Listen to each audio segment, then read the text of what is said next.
Bolon Juice. Mga Bolon Juice, magandang buhay sa inyong lahat. So day 2 dito sa Milagros Resort and Campsite. And nagpa-pack up na yung mga kasama ko. Uuwian na. Ako naman lalabas muna para bumili. Namimiss ko na ang yellow. Saka piso wifi. Kasi walang signal. So lalakarin ko na lang para may exercise. Malapit lang naman. Uwi na sila, kuya.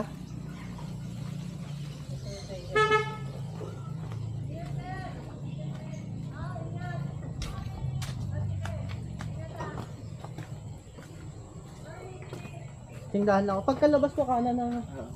Sige po. Ito yung entrance ng camp. So lalakarin ko lang. And ayan, para nakikita ko na yung tindahan doon.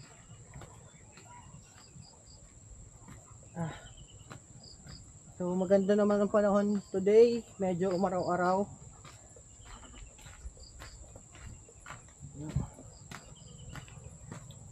So naisip ko mag-extend na lang dito kasi nga yung tent ko medyo maputik pa. Lilinisin ko pa mamaya.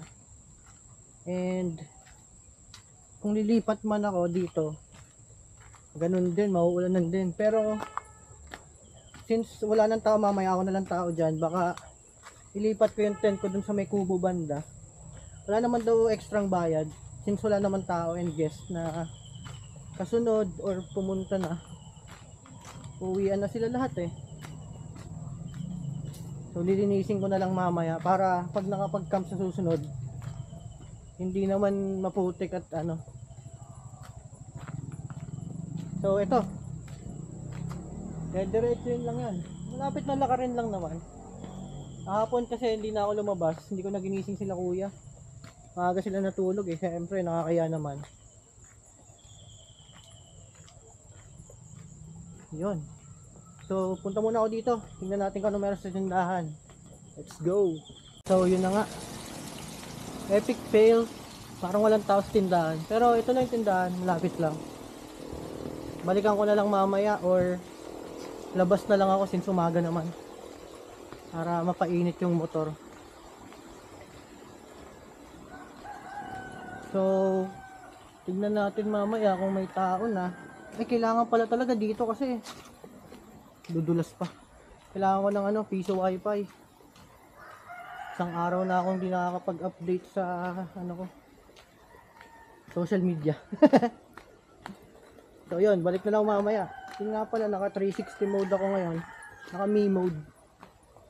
So hindi ko alam kung okay yung audio. Lobat pa kasi yung telepono ko. So, okay, balik ako mamaya. So, solo ko na ang spot and naimbitahan pa nga ni ate at ni kuya kumain. So, si ate Florence at si kuya Romy. You know, food trip daw muna. Pero ate Florence daan natin kaya. Naimbitahan kumain. Ayun na. Wala problema nila. Si ate Florence at tama ba Florence no? Si kuya Romy. Yun. Caretaker dito. Kakain muna kami.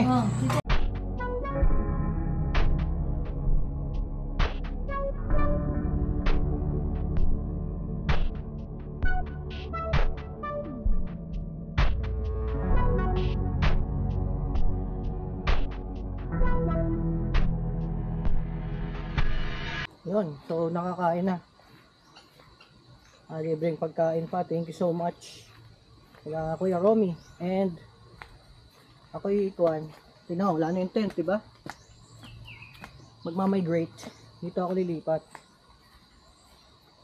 Yan. Lipat ako dyan. Para in case na umulan ulit, edi epas na. Naambo na naman eh. So set up ko muna ulit. Okay, naulan na naman. Pero ayan na. Naka-setup na tayo na maayos kahit umulan. Goods na goods. So libre lang to, dito na pinalipat since wala naman tao. Though merong may pumunta ngayon dalawa. Nakamotor din. Ito pala yung pesto ko kahapon, yan dyan. So dito ako lumipat. So safe na safe. Ang linis na ng tent ko. Since nabasa na ako sa ulan nilinis ko na. Walang kaputik-putik oh. Tapos nilinis ko na rin lahat. Okay na yan. Ito pinayagan ako magsampay na lang since wala namang gagamit. Kung may dadating mamaya, di mas okay may kasama. Hindi pagamit ko na lang. No problem din naman sa akin yan. Bayad eh. So yun. May dumating ang dalawa nakamotor and gusto lang puntahan yung ilog. So ako gusto ko rin puntahan kanina pa. Kaso nga lang busy talaga. Ngayon okay na yung setup ko. Yan oh. Safe na safe. So sabay na kayong pupunta doon. Nakilala ko lang sila kanina dumadaan and dito sila rin nag-camp. So yun. Hintayin ko lang sila and let's G. So yun mga bulonjus no. Nakapunta na ako dito sa ilog. Kalimutan ko yung tawag sa ilog. Balitaan ko na lang kay mamaya. So ayan, kung nakita niyo yung entrance na yan, dyan yung sa may kanto ng Camp Hayatus or the Preserve something. So papasok lang kayo doon, dire-diretso lang, sa gitna lang kayo dadaan. And makakapunta na kayo dito. Walang bayad siya and libre. So yan, ang lawak. May doggy pang bantay. Yan.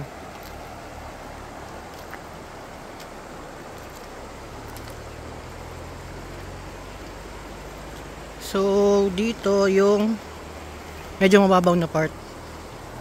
And medyo ano yung tubig, coffee jelly. Siyempre maulan, pero grabe ang lawak, ang ganda ng view. Yan, so tatampasin ako dito mamaya. Siyempre, kahit ganyan ang kulay, hindi ko papalpasin yan.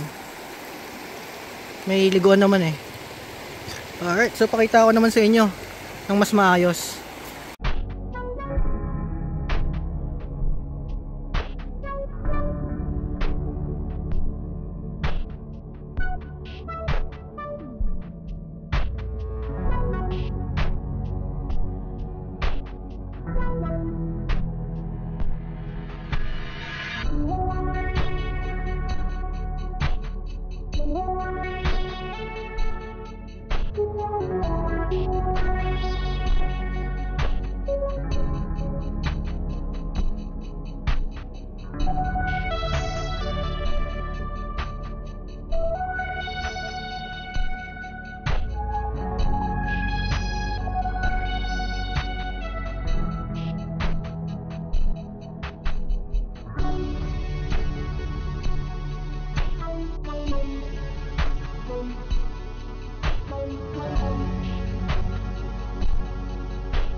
Daming mga hayop dito. Look at it. It's dark. Tapos meron pa ditong ano, kalabaw. Ay ano, water buffalo ba yan? Ayun o. Ano nagawa niya dyan? Mga na isda. Tupit niya. Sila kuya. Yun, solid.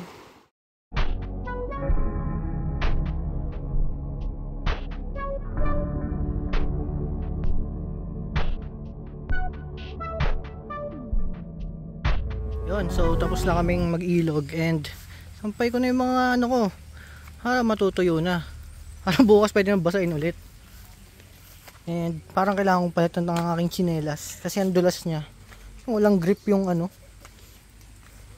Pili na lang ako pag may nadaanan. Anyways, bago ako mag ano, ganda. Sorry na distract ako, ganda. Yun no. So bago ako maligo sa pool, dahil basa pa ako, ikot muna ako kasi naambon-ambon. So pakita ko lang yung dito. May mga tanim din sila.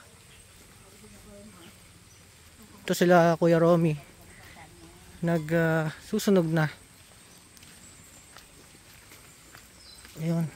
Kuya, ikot lang ako dito ah.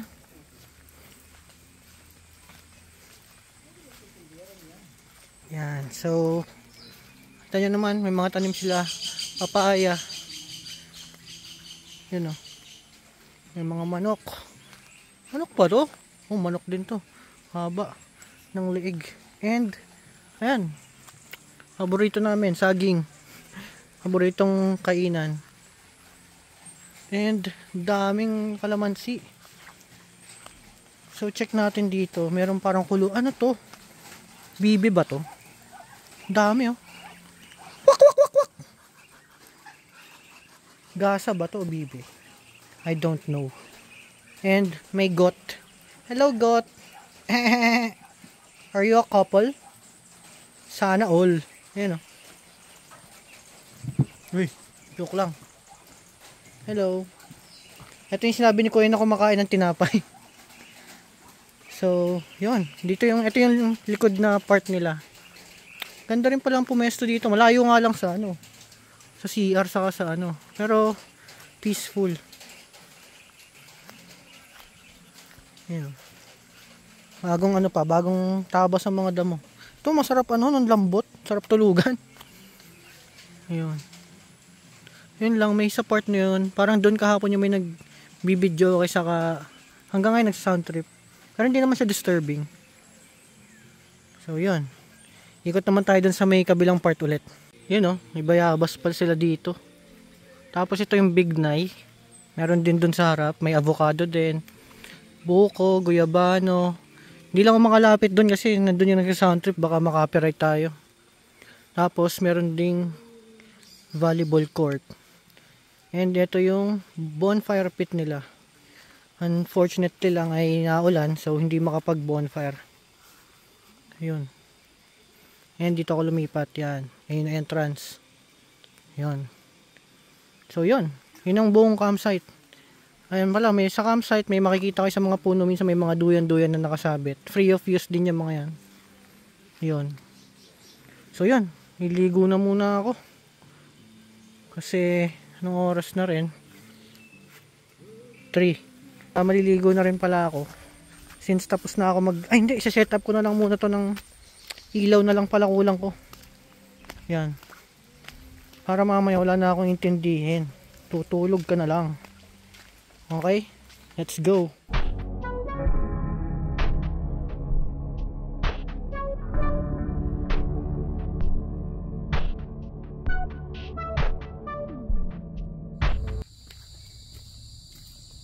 So, yun na nga mga lods. Ako ay kakatapos lang maligo. So, di ba galing kaming ilog. Tapos, nagbanlaw lang ako. Tapos naligo na rin kami sa pool. Kasama ko si Ed and Fred. Kung tama ang remember ko sa pangalan nila. Mga bago kong nakilala. Pero, hindi sila mag-overnight eh. So, pauwi na rin sila. Ako naman, mag-alas 5 na. Set up ko lang yung ilaw. Tapos magluluto na ako. Naimbitahan na naman tayo nila ng mga caretakers dito na sobrang babait, pinapakain ako. Sabi ko wag na, meron pa naman. Ayoko naman tumangi kasi nga ang dami nilang sinaing. So magluluto lang daw sila ng konting ulam, ganyan. Kaya kung gagawin ko, lutuin ko na rin yung mga natira dito since bukas naman mamimili ako. Konti lang naman lulutuin ko Tapos ang aking mga nilabhan, okay na, tuyo na. Liligpitin ko lang din yung mga yan. Tapos good to go na. Right. So salpa ko lang muna ito para mamaya hindi na ako mag-iisip ng gagawin. Okay. Okay. Yun na yung mga new friends ko na nag-day tour.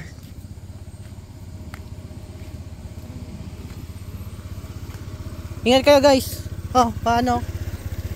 May sticker. Sa yan? Sa YouTube, TikTok, saka Facebook. Hanapin mo na lang yung sa Facebook na ako nagpo-post yung Paulo Para. Ako yun. Paulo Para. Bara. Oo. Ingat. Okay, ingat ka. Yun. Naayaya na naman ng kainan. Ay, tayo dito, maniya ka pa ba? Nagdala na ako ng ambag at nakakahiya. Parang ko. Ay, hiya kayo yun. Ayun no. Sana. Nasanay ka na sa amin. Ang dami ng kain. Saan ka na? So yun mga bulon juice, busog. Grabe, hindi ako nagkakanin pag dinner talaga pero napakanin ako ng malala. Ang sarap ng luto ni Ate Flor, pusit. Ayan o. Hindi na ako magpapasok ng tsinelas para ito na lang. Nalinis na eh. Yun o. Very peaceful. It's just me and the caretakers. So ito pala, papakita ko yung mga bahay. So hindi ko na isa-isahin. Ito yung una ata, yung pinakamalaki, which is 7K. Ito 5.7. Yung nasa dulo 6.5. So ang pinagkaiba lang nila is yung laki ata, kasi ito hanggang 12 to 15 packs ata. Tapos syempre yung dalawa mas mababa siguro yung tao kasi mas mura eh. So ito, check natin. Ay, baliktad. Ayan pala, may ilaw pala sa labas oh, yun oh. So ito yung room na medyo hindi ko alam kung kasi may nagstay dito kanina, pero maayos naman. So yan, nakita ko may mga sofa. Dito pa lang pwede na matulog eh. Tapos may CR din silang sarili. Check natin. Ayan, parang sa bahay ah. So yan linis talaga ng nila, CR nila. Malilinis din yung bahay. So tingnan natin sa taas. Ito ata yung sabi ni Ate Flor na mga beddings. Kasama na rin ata ito sa Ayan dami. Siya pang team building na to. Tingnan natin nga dito. So ito pala yung yung sa kabila, River Ranch ata ito kung hindi ako nagkakamali. Ayan, River Ranch. Tapos ito naman ang view sa taas. Malaglag. Ayan, ganda ng view na dito. Huwag dito kayo. Ayan Tapos depende ata sa usapan kung aarkilahin yung mga bahay, pwede na atang gawing exclusive, parang ganun. Pero hindi ako sure nabanggit lang ni Kuya Romy kanina. Siyempre tanongin nyo na lang pa rin sila para sure. So yan, nag room tour lang tayo and it's very beautiful. Parang pag nag-event kami pwede kong dito i-request Yan. So sobrang tahimik na ng camp. And ako'y makikicharge muna ng power bank. So dito libre rin ng charging. Makikicharge muna ako para mamayang gabi meron akong kuryente sa bahay. Ayun. So naka na rin pala ako, naka setup na rin ako ng panggabi. Nakikita ko sa inyo. Ayun panis. Yan ang setup ko ngayon. Sinabit ko na lang yung ilaw kasi may mga sabitan. Ayun, so safe na tayo niyan kahit umulan pa. And kanina nga lakas na naman ng ulan bumuhos, kaya yan, pumutik na naman. Ito kasi yung parang daanan so okay lang yan, mabilis naman siya matuyo kanina nung umaraw lang ng saglit tuyo ka agad pero okay lang, at least hindi akong mapuputikan dyan, wag lang madudulas. And yan ang setup natin. Yun. So tatambay muna ako doon kasama si Kuya Romy saka si Ate Flor. Kwentuhan lang konti, chill lang. Ayun. Let's go. Hey, good morning mga bulon juice. Magandang buhay sa inyong lahat. So yan, packing up na ako and pinapakita ko lang sa inyo kasi usually ang mga nakikita nyo sa video ko o sa ibang vid siguro is puro magagandang setup na nagsisetup. Ngayon unpacking naman, papakita ko sa inyo. So mga 60% na 50% done na ako. Yan, niligpit ko na yung mga yan. And ito yung mga nilabahan ko, tapos pinapaarawan ko. Siyempre nung nabasa, para safe na safe, hindi babaho yung mga gamit natin. And third day ko na dito sa Milagros pala. Milagros Resort and Campsite. Ayun, 3 days 2 nights ako dito. And ngayon pupunta tayo ng Quezon naman, sa Infanta or sa Real. Hanap tayo ng beach naman para makompleto natin yung vibes natin na nag-ano tayo, ito swimming pool una. Tapos nag-ilog dun sa kahapon and dagat. And syempre baka may pa-bonus pa pag umukay kayo panahon, baka pwede kong puntahan yung falls dun sa Real, yung pinuntahan namin dati. Para complete package talaga, 'di ba? Enjoy yung weekend. Actually hindi siya weekend weekday ngayon. So today is August 27, Wednesday. And very beautiful and sunny day. Ayan oh. Sana lang hanggang mamaya ganyan siya. So sa balita kasi is may bagyong papasok ngayon. Kaya yung 2 days na nandito ako, panay ulan, non-stop. Kaya ngayon nga lang napalabas yung mga yung mga kambing, yung ibang mga hayop dito. Ayan. So ngayong 3rd day ko is okay naman. Sana dire-diretso na. So ayusin ko lang lahat yan. Yung lahat ng mga ko, pinack up ko and pinapatuyo. And then let's go.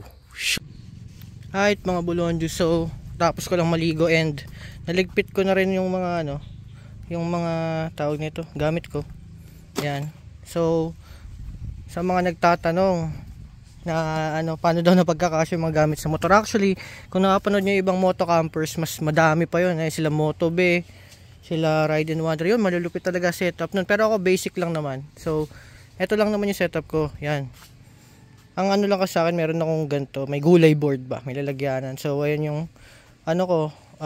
cooler, nandiyan yung ibang utensils sa pagkain. Tapos ito yung tent ko. Yung kapote yan nandiyan. Tapos ipapatong ko lang tong bag na to. Diyan dito. So yan, tingnan natin kung ano itsura. Hindi ko pa nilalagay kasi may gamit pa akong naka-charge dun, yung power bank dito lalagay sa bag. So nakita ko lang. So yung tumbler pala dyan. Yan. Tapos ganyan itsura niya. Maluwag pa naman. Tapos dito sa loob, yung mga nilalagay ko dito, ito yung mga damit ko, yung tablet, power bank, and mga stick, selfie stick. Tapos to tsinelas. So yung mga nilalagay ko dito, yung mga hindi ko kailangang gamitin ba pagka nasa biyahe. So yan kasi mamaya papatong ko dito yung bag. So yung bag na to, yan, dito to. Pag nakasarado na tong ganyan, nakatali yan dito. Yan. Mamaya papakita ko sa inyo yung full setup once na tapos na ako dito. Tapos ito naman, ito yung tali ko. And nito yung sleeping bag. Tapos ito yung mga ilaw-ilaw, power bank din, and kung ano-anong mga gadgets sa pang-camp. Ito yung mga condiments ko, yung mga suka, toyo, ganyan-ganyan dito. Tapos ito tools ko sa motor. And meron tayo ditong extrang bag, wipes, tapos first aid kit, syempre yan, first aid kit. Hindi pwede mawala yan. Importante yan eh. So, maliit lang kasi yung box ko guys, ayan oh. Ayoko kasing sakripisyo na, parang tease pogi ba? Ayoko ng malaking bag. I mean, malaking box pala kasi hindi magandang tignan sa motor kasi yung motor ko ay medyo sporty tignan. So pag nilakayan ko yung box niya, ayan, pag nilakayan ko yung box niya parang hindi bagay sa motor, so sacrifice na lang muna yung ganyan. Minsan pagka marami talagang dala, eto naman meron akong parang net dito. So sa net na yon, dito ko nilalagay yung mga yung mga magagaan. So minsan yung tent or upuan or sleeping bag nandito sa labas. Kasi magaan lang. Ang kasi sa motor na to, ewan ko kung parehas din sa iba ha. Itong motor na to kasi sobrang balance yung niya. By the way, it's Kymco 180. So balance yung pagkakagawa sa kanya. Ngayon, pagka nagbigat ako ng likod ko dito, pagka nagmomotor ako tapos nagbitaw ako ng kamay, which is hindi naman dapat, pero minsan kasi syempre 'di ba parang papa-stretch ka, pag ganun ka, stretch, bitaw-bitaw, o kaya palakpak. So, minsan pagka ganun, nagwi-wiggle siya. Nagwi-wiggle. So, kaya hindi ako masyado nagbibigat sa likod. Usually, lahat dito ko nilalagay sa gitna or sa unahan na part, yan. So, ito, dito to sa taas ng motor, sa upuan. Ang nandito naman ay table, chair, saka tent. Yon. Tapos, nandito rin yung fan ko. Saka, yung mat. Yun. So yun, yung setup ko. And tapusin ko na rin. It's already 11:30. Eh yung biyahe is para mga 2 hours something. So sana hindi umulan. Ganito lang yung panahon. Ayan. Araw. Hello. So yun. Let's go. Okay. So tapos na yung setup ko. Yan ang setup ko guys. Pahinga lang saglit at tumodo na nga. Tumodo ang init. Init pero pagod. Kaya pahinga muna ako dito sa may kubo. Ayan. So ito na lang yung ano ko mamaya. Helmet saka jacket. Nag shorts na lang ako kasi malapit lang naman yung ano. Mga 90 kilometers pero looban lang naman yung daan. So paglabas dyan, akyat lang ako in Panta. Baka doon ako kumain sa Jariel's. Miss ko na doon eh. Tapos sa pagbaba nun, real na. Yun, wala na naman signal. Anyways, so yan, yung setup ko. Pakita ko yung ano pala. Ito pala yung gamit ko ngayon na ano, sapatos. Anis. Hinsan nyo lang kung hindi nakikitang nakabans guys. Ayan. So ito yung ginamit ko kasi nga nag-uulan para if ever umulan, mabilis kong tanggalin lang yung medyas. Tapos ito, parang rubber siya. Duralite ito, nabili ko. Okay naman siya, yun, makapit din. Mura pa, parang 300 lang. Yun, comfy naman. Pang-ulanan. Eh din na, hindi na ako aesthetic. Eh aesthetic ka ba? Tignan ko yung motor ko, oh. Walang nga, oh. Putik, oh. Anis. Pero pag may nadaanan tayo na ano, tekniko lang dyan guys, pag nadaanan yung piso car wash ba yun, parang ganun. Basta yung hinuhulugan ng barya-barya. Yan, oh. Hinuhulugan ng barya-barya. Bobombahan ko lang yan. Bago ko na kakarwashin pagka ano talaga. Yung full linis. Pagka hindi na nag-uulan o kaya ano, wala namang biyahe na masyado. Yan. So, ayan. Ito yung bag.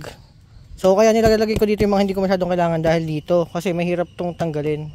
I mean hindi naman kasi itong, kung ako sa inyo guys pala, suggest ko ganito yung bilhin yung mga pantali o mga nagtatali-tali kayo kasi ito, aangat mo lang to ganyan, release, hila na kagad dyan. Tapos kung gusto mo nang sisikipan, gaganyan mo lang, oh. Ako. Ayan. Angat. Ayan, oh. Todo na kasi. So gaganong-ganunin mo lang siya, sisikip yan ng sisikip. Kaya secured na secured talaga yan. Ayan, oh. Ayan. So yung bag ko naman is waterproof din, kaya yan ang ginagamit ko. And yan, ayan na lahat ng gamit.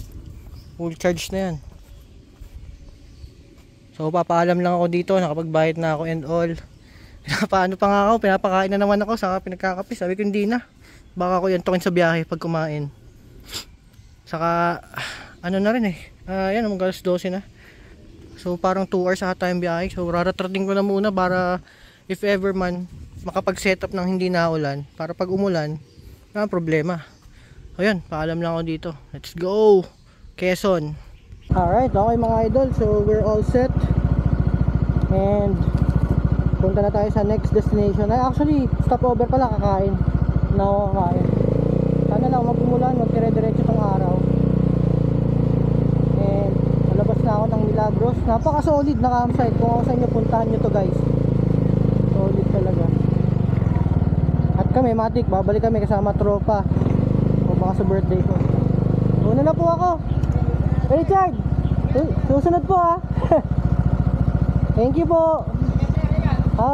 Balik na lang ako. Okay. Thank you.